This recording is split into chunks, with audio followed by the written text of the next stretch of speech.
right, well, hello, and welcome everyone to our BG5 Live. Great to have each and every one of you here with us today. Today is September 13th, 2022. This is episode 173, and today we're going to take a look at the other side of the 64. So we took a look at the 64 last week in confusion, and today we're going to take a look at trait 47, realizing how the pieces fit together. So first of all, I really want to do a shout out to my team. Thank you, especially Shelley for leading the way as I had to take care of a car emergency with my husband that broke down. So the car broke down, so we had to go rescue him. So thank you for your patience in that, and thank you, Shelley, for taking over and leading the way. So it was really, really great. So thank you so very much.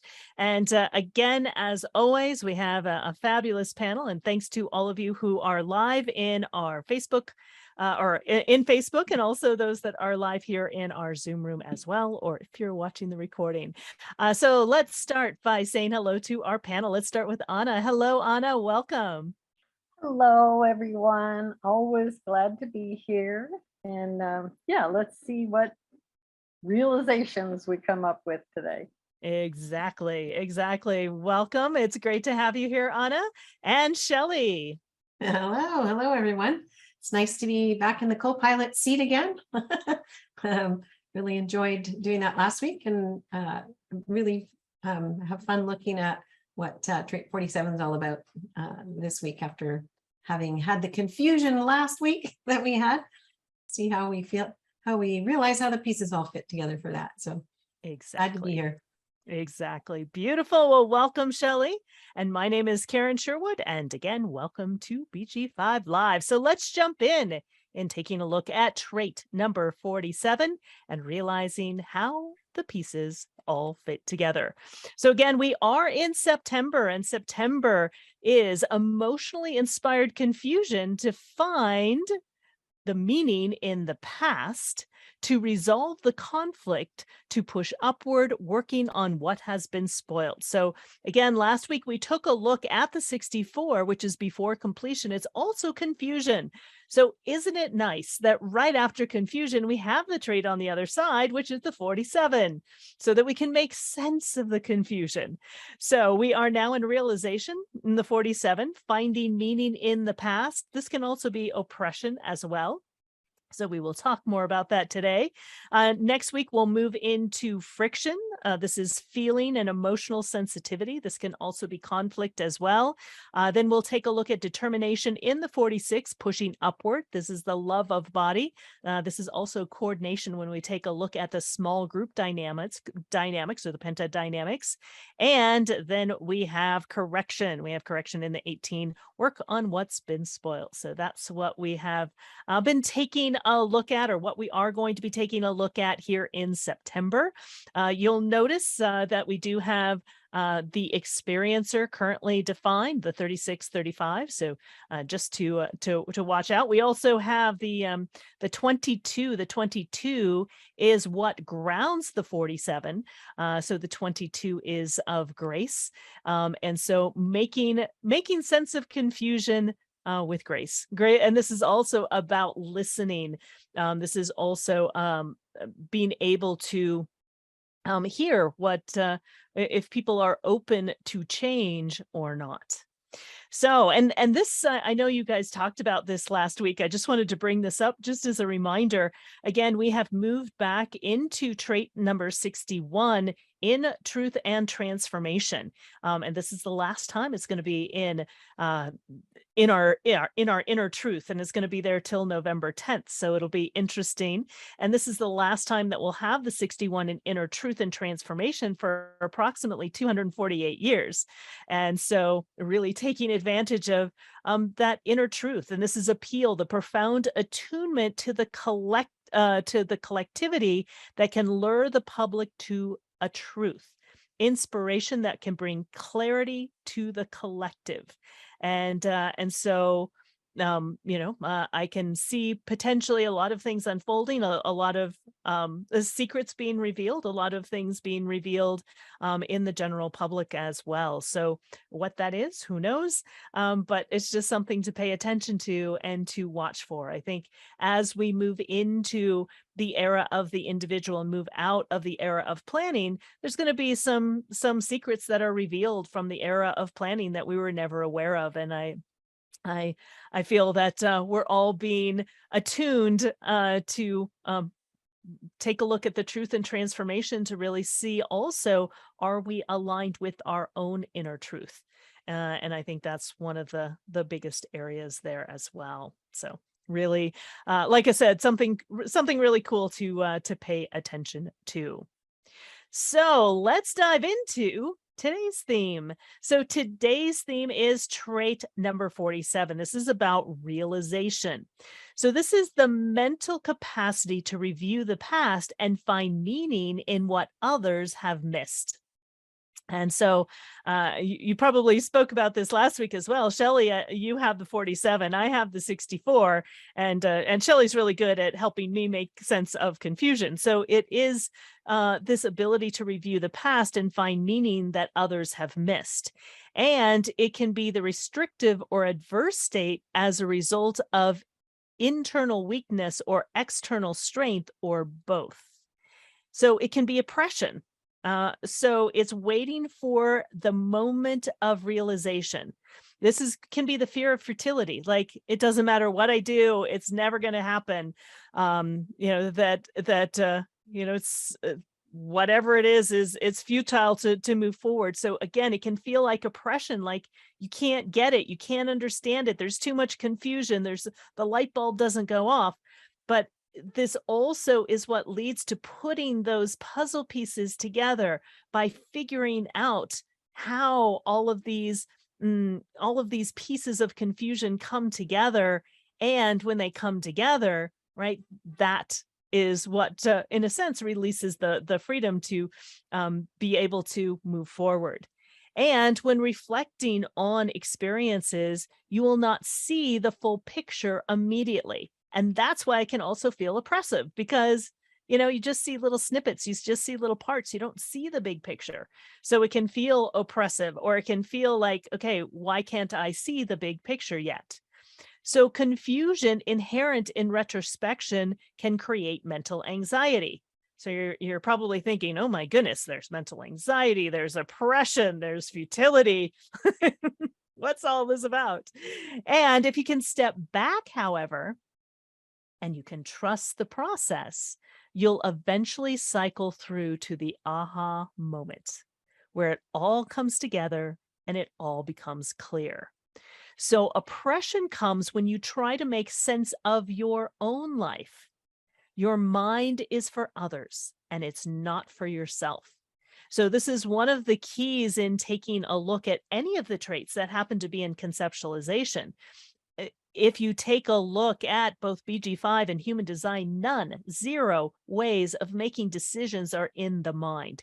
It's really about trusting your body intelligence, but especially if you have it defined, it can be real easy to try to make sense of the confusion of your own life, or trying to figure out or make decisions from the mind. And that's what can also, again, lead to that oppression, that futility, that not being able to see the full picture, and not allowing that aha to just arrive and arise, and realizing again that the oppression comes when you try to make sense of your own life. And again, you're here to make sense, in a sense, of the confusion of others, and using your mind as outer authority, using your mind to share your wisdom with others, but your mind is not for yourself, though. So that is trait 47 of realization. I would love to hear from Anna and Shelley, how that shows up for you. Also, if there's anyone in our Zoom room as well that has the 47, or if you have the 64, like myself, I have it 4 times, on the other side, would love to hear from you as well when we get into how you're affected when we are connected. So let's start with Shelley, because I know you do have trait 47. So I'd love to hear how trait 47 shows up for you. Yeah, I do have it. It's my unconscious grounding balance too. So it's a real big part of who I am. And I was just laughing at the picture you've put here because I feel like that's what my brain feels like most of the time. Constant puzzle.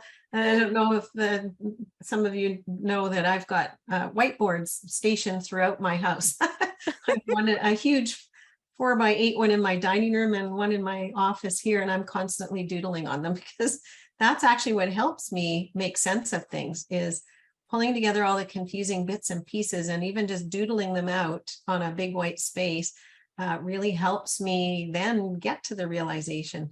And I love the process. I love the feel of that.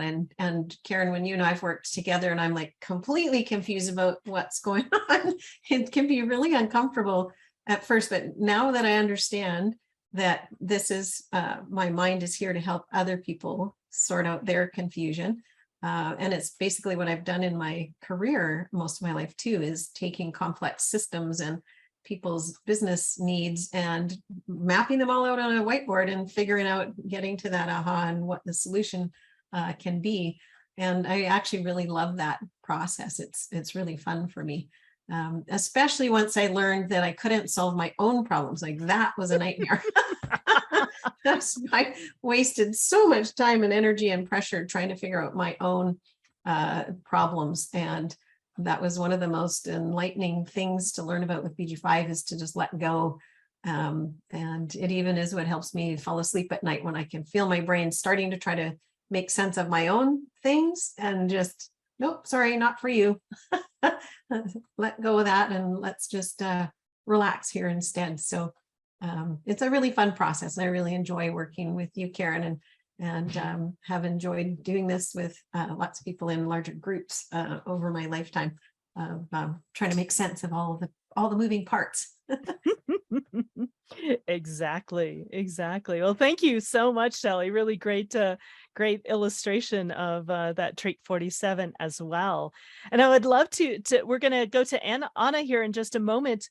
If there are any of you who are live here in our Zoom room and you do have trait 47, I would love for you to either raise your hand or you can type in the chat that you have it. We would love to hear from you as well. So go ahead and do that. If you do have 47 and you would like to share, we would love to hear from you. And with that, let's go to Anna. I can't remember if you have it or not. I think you have it as well, right? Strength. Oh, you have the full strength. Yes. Yeah. And it's in my unconscious node past. Ah, yes.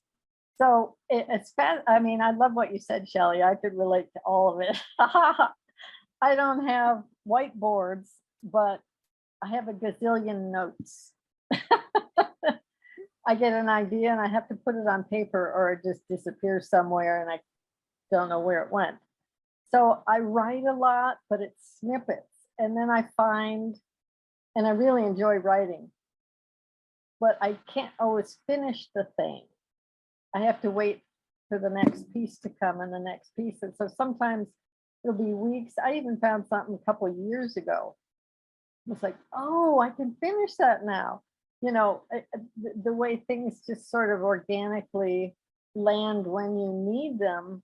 So, you know, I have these piles of papers and I've learned to like put a little marker on a key word so that I can understand what that note related to. And that's how I sort of organize these snippets. And sometimes I'll lay all these pieces of paper on my bed or the table or something. It just sort of like, how do these, and you can mix and match, you know, all these little snippets.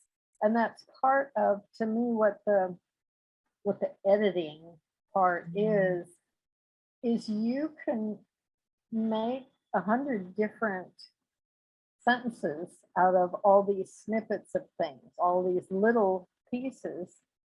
And you can actually, you know, when we're talking about truth coming out, you know, the background things that are going on now, you can social engineer the thought process of a whole tribe or a whole country or a whole system of whatever your thing is by the message you organize with these snippets, and it can come out 10 different ways. So I think, to me, it's always been fascinating how one, like if you put 5 keywords together, that makes one sentence and sort of leans in one level of understanding. You put those same 5 words in a whole different order, and the stream of information, it leads a different way. So I always think, to me, I love this, and it's sort of a default process for me.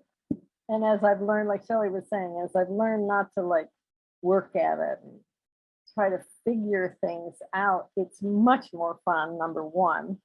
And I just sort of like watch the way things connect all day long. Oh, I had that thought, I had that dream last night, and here, the little bird was on the branch, and here it is right now on my porch. This very unconscious, well, for me it's unconscious, but this process is very organic and can be really deep. Another thing I wanted to say is, aside from how we can program things in how we edit something, truth, the way I understand it, is not a thing, it's not a statement, it's not a belief, it's a state. It's an experience, and this is experiential. And the only way you sort of recognize your truth is through your body. And I think it's fascinating. The 22 is what grounds the 47, because that's where you actually listen. You listen to your emotional intelligence, and emotional intelligence is the feedback you get from your body. So to me, it's fascinating how that works, because you can tell the story of history. If we just look at our history books, lots of history books are written from a point of view of war, tribal warfare, tribal possession, this and that, versus, what if the history books were written by the story of seeds, which seeds belong to which cultures and how they were used and this and that. I mean, it's amazing how you can put pieces together, but the only way it's really relevant for you, and the only way you actually get your decision making, the truth of your decision making strategy, is by grounding it, because otherwise it's just a bunch of thoughts. Yeah. Wow. Yeah, and you just had me think of something, Anna. Again, this is, it's realization, and it's like the film editor taking all of these pieces and putting them together. But the point that you made that made me go, is that how many different ways you can put it together. Even taking a look at films, sometimes they start with the end and then they tell the story, or, they tell the story and then they go back to the past, or, so even though you're watching a film that's in a timeline, it goes from the past to the future, etc., depending on the film. And you can put it together in all kinds of different ways, in a very linear way, in a very looking back to the past way, in a very, looking forward to the future way, putting together keynotes in all kinds of different ways that bring forth or highlight different meanings, and seeing things in different ways. I think that's really fascinating. I really like that you said that. Yeah. Shelley. Yeah, that's thanks for saying that, Karen. That's so fascinating. What you made me realize and remember is that it feels like a very creative process. And I think it's part of why I love it so much, is that it is very creative, and it's pulling all the different pieces together. And then it's for me, I guess what comes through is what's being held back or oppressed that we can change by the way we organize and present this then. Because I think that's always a big theme for everything I've done, has been something's not working. We need something different or better. So how do we rearrange all the elements so that we overcome that oppression, that we get Mm. to a place where we can be free again. And I was just realizing as you were saying that that's part of what grounds me in everything that I'm trying to make sense of the confusion around, is how do we go forward without the oppression? Like, how do we overcome that oppression and come to somewhere that, and you're right, you can do it in so many different ways. Sometimes that can be overwhelming. But which way do we pick?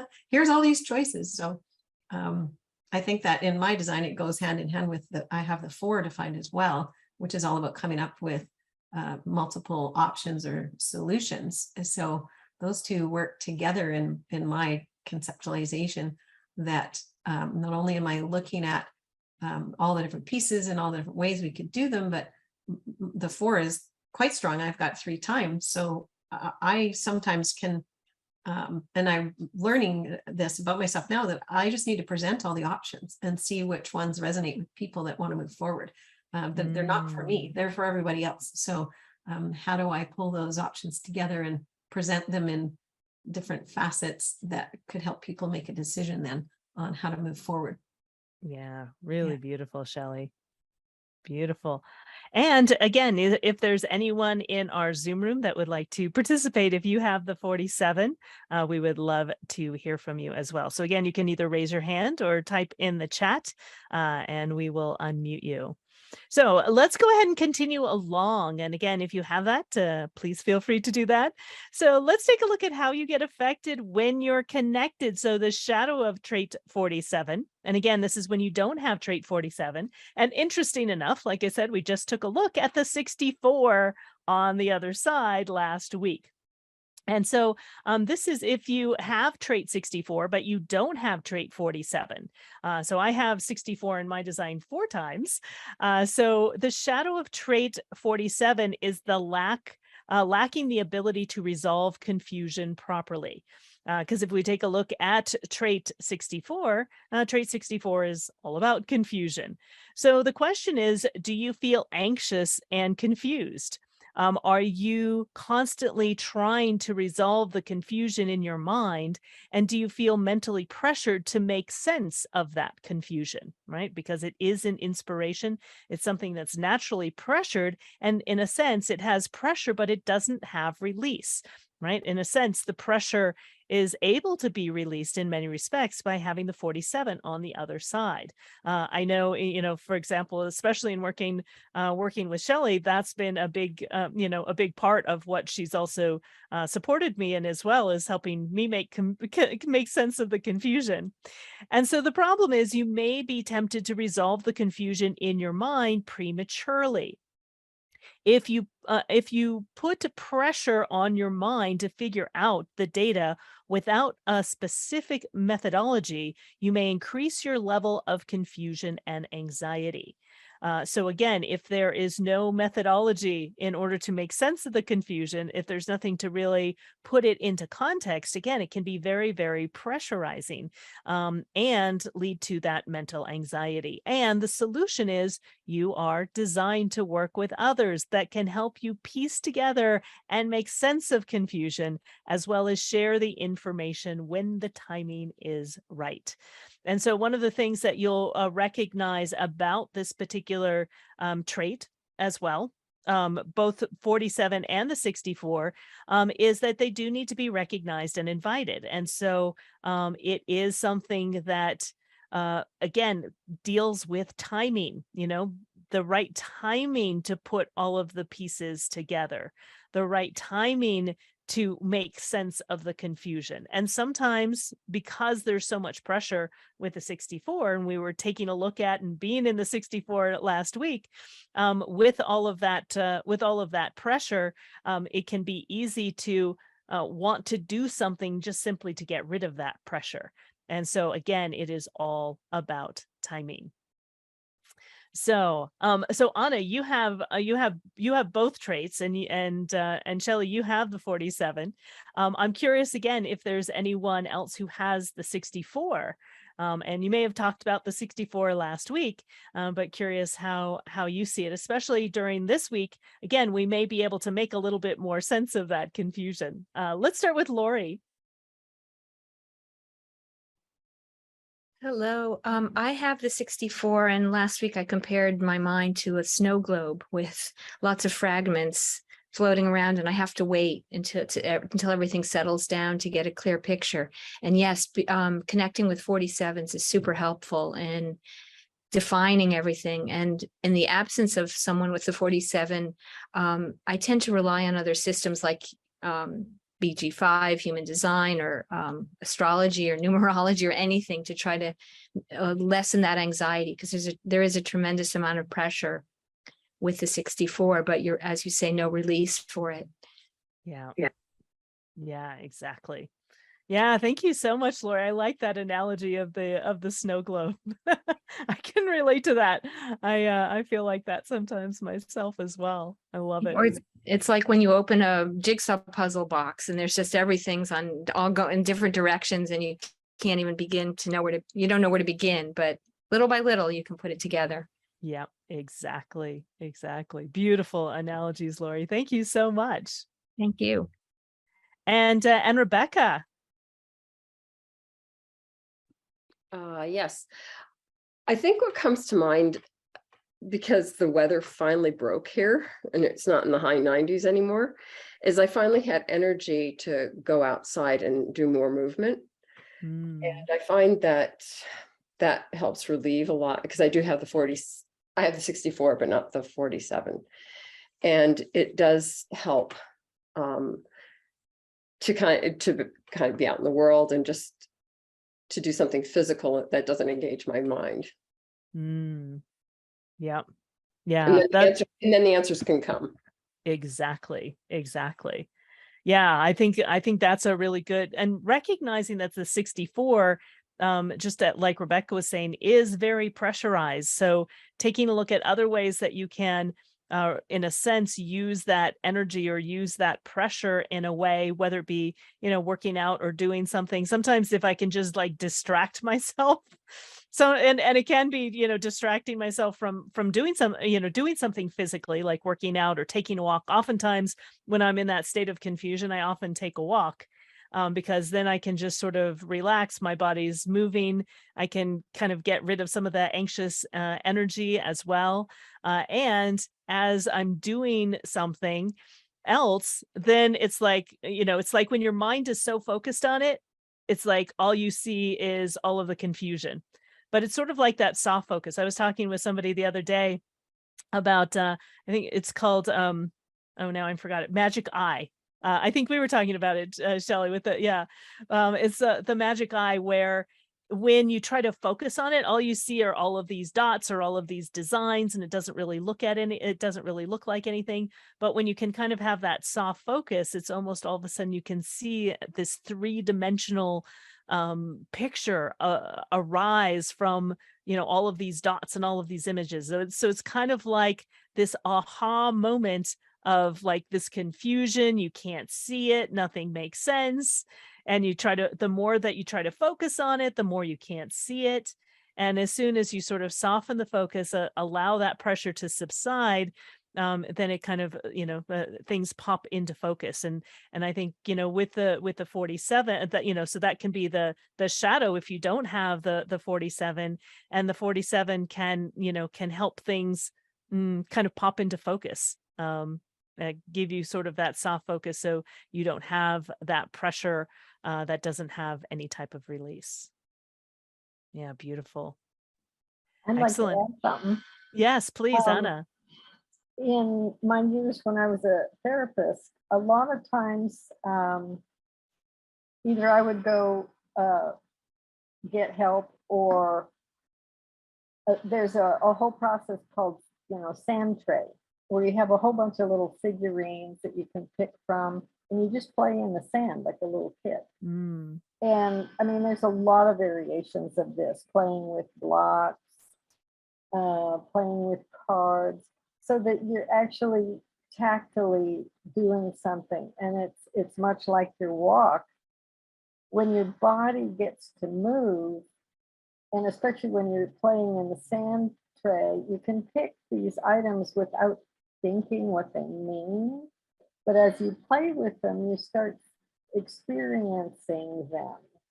And so it starts moving out of the mental state into an more integrated, oh, this little object relates to that little thing, and oh, that brings a memory, or it brings delight, or it helps me understand what the next step is. Something begins to occur. So one of the things I was thinking of, maybe this is wrap up, but in terms of putting pieces together, use anything, any small piece, like the puzzle. Somebody was just talking about the figurines caught in your little plants, or brushing your cat, or something. But let your hands help you, because that's the entry to your body for a lot of people. And let the pieces sort of organize themselves. The other thing I wanted to say is, I think it's fascinating that 64, 61, and 63, 61 is sandwiched between confusion and doubt. And you can't do much of that with that unless you either have the methodology, the mechanics of your decision-making strategy, or you have some other method, watching the snow globe, playing in the sand, walking, something that has a physical component that literally occupies some of the energy that gets stuck in your head. And then truth, whatever the truth is, the pieces that have been left out, marginalized, missing, whatever you call it, they start to be able to collect towards the middle, towards truth. Yeah. Wow. Really beautifully said, Anna. Thank you so much. Anything, Shelley, that you would like to add? Wow, that's really beautiful. And what popped to mind when you were talking about that is that I wonder if, you can't really find your inner truth unless you are, because when we're confused, unless you have some confusion and doubt in the mix. So when we're confused, it makes us ask questions. It makes us wonder, what's this about? Why am I confused? What's going on? And just even coming up with the right questions to ask, and being the doubting Thomas on the other side. Well, I don't believe that. I don't think that's true. How do I dig into that? How do I find out more? I think that trait of inner truth and inner knowing sandwiched between those two traits is ideal. It's how it helps us find our inner truth, is by questioning things and doubting things and examining things, with that pressure in the mind. And I love all the examples you gave, Anna, of ways that we can just simply engage with our body and our mind in a way that we've got something to distract our mind from the things that we're confused or doubtful about, just by focusing our attention on the rhythm and pattern of something else. And to me, that reminded me of just even doing things like knitting or crafting, creating, anything you're doing with your hands where you're putting pieces together. You were talking about this last week, Anna, about making a article of clothing. You've got all the pieces and you pull them together and you sew them all up and you have a final project. You've got something you created. I think just even going through that process is very meditative on its own, and that you're focused on bringing some items together in whatever way. It's painting or paper mache or sculpting or anything creative you can do with your hands, is helpful to offload the pressure of just being focused on your doubts and confusion. It allows you to let them go in physical form, as you were saying, Anna. You kind of almost work your problems out by doing that creative process and get to your inner truth, even if it takes a while. But just the process of doing that is beautiful.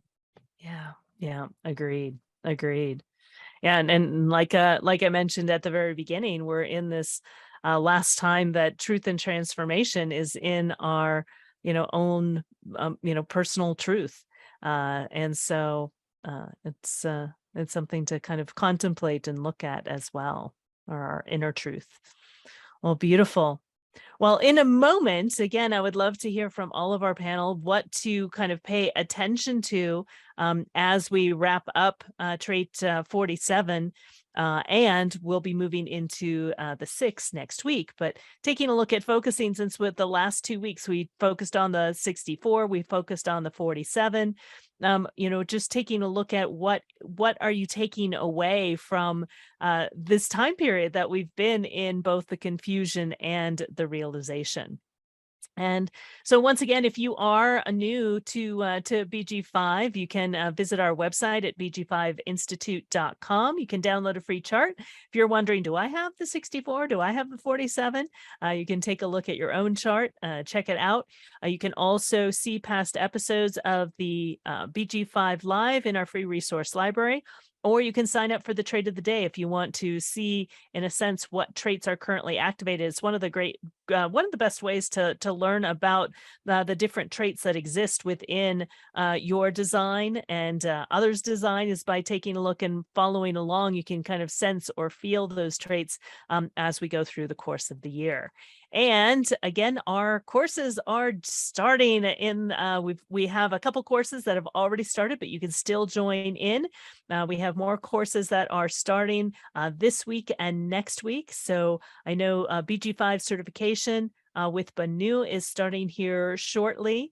And again, the foundation course is underway, but you can still join in, and would love to have you be a part of our one of our programs. If you are not quite ready to start studying BG5, we have courses also coming up in January. We typically start our courses in January and May and September, just so that you can plan ahead, and hope to see you in the future.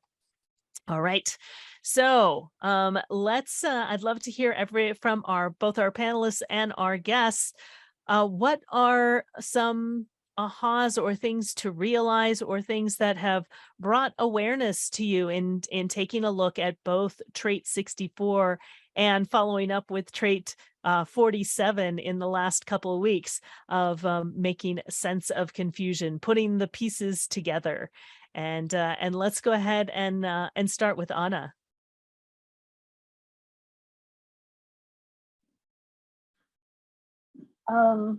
Since this is for others, this is, I mean, you can observe, witness your thoughts, not have to grab them all, do something with them. They're not really all your thoughts aren't, you don't have to do something with them other than integrate or play with them in the ways we already talked. But right now, elections coming in the US, a matriarch in the Queen has passed. There's a lot of pieces shifting, big pieces. And we're in a phase, a great big phase, a long phase, couple of years here till 2027 and beyond, where the pieces that were nicely put together, whether you agreed or not, they fit.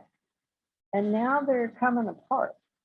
So anxiety's high, confusion's high, who to vote for, what's coming, is the economy collapsing, is it growing, what am I going to do, how am I going to heat my house this winter? These sort of global things that can really mess us up if we're outside ourselves. We're in a mode where the collective is changing big time, and it's affecting us personally. So I guess the wrap up for me would be, number one, find a way to sort of ground all this anxiety in the ways that we just talked about. Take your walk, do your little things, knit or whatever you're doing. Fiddle with your car in the garage, whatever stuff you do. And let that be a personal way to sort of settle your own anxiety and confusion, but allow the process. It's going to be a long phase here, and we don't have to personalize all of it. Yeah. Yeah, beautifully said, Anna. And it's true. I mean, there's a lot of chaos and confusion going on in the world, and a lot of uncertainty, and a lot of pressure, and a lot of mental pressure to have things figured out. And allowing it and to be able to see, see the pressure and see how it's unfolding, and recognizing that there are major changes abound, and trusting our decision making strategy in a sense is our armor as we continue to move forward. Thank you so much, Anna. Really, really rich. Rebecca, is there anything that you would like to add? Not today, thanks though. All right, great. Thanks, Rebecca. And how about for you, Lori? Well, I'm in a situation right now that seems to exemplify the 47, 64 as well. I'm with a group of 5 people, and we're trying to move a project forward, and we're doing it by email, and people keep jumping in with what they think is the solution. And just as they do, their email crosses with somebody who's got a new piece of information that throws everything back into confusion. And just before this meeting, I thought, you know what, I'm just going to wait and let the pieces fall. And just a few minutes after that, somebody else sent an email that said, why don't we just wait? Because it just struck me as so funny that that's the energy, because everyone's jumping forward, and then someone else will come in with something we didn't know that makes everything else moot that we just decided. So there's been a little bit of spinning of wheels. So I think waiting is the solution for all of us right now. Yeah. Oh, I think that's what a brilliant example. And again, that can happen. And one of the things that it's interesting, I just started teaching the BG5 Foundation Course semester 2. One of the things that we were talking about is that element of waiting, and especially, when there is so much mental pressure, and we have the tendency to jump the gun. All of the decision-making strategies, no matter what type you are, even the innovators, there's an element of waiting in all decision-making strategies. So it's, waiting for something to come to you, waiting to be initiated, waiting, waiting to be moved into action, waiting to respond, waiting to be recognized and invited, etc. And so I love that, especially in that state of confusion, waiting in a sense for everything to kind of get out there, and understanding all of these different pieces before being able to move forward, and not being pressurized by that. Yeah. And how much confusion it can lead to, if you try to jump on it, or you try to force it to happen. Yeah. I love that, Lori. Great example. Thank you so much. Thank you. And Shelley. Yeah, what a beautiful example, Lori. I always love your sharing. It's always so clear for me.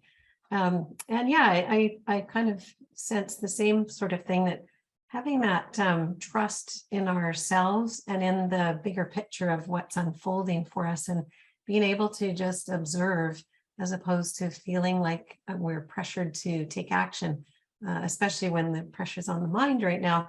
It can be really challenging to do that, and great that you guys have more awareness, and it's really about helping other people build their own awareness, to see that there are pieces unfolding and all kinds of things coming to the surface right now, and stuff is shifting so much, especially in these next 5 years, and likely it's going to get a little even more intense with all the pieces in the air. And so I keep going back to your snow globe analogy, Lori, that there might be a lot of flurry and snow and stuff for a while, and just giving ourselves that time to pause and really trust that it's okay to wait.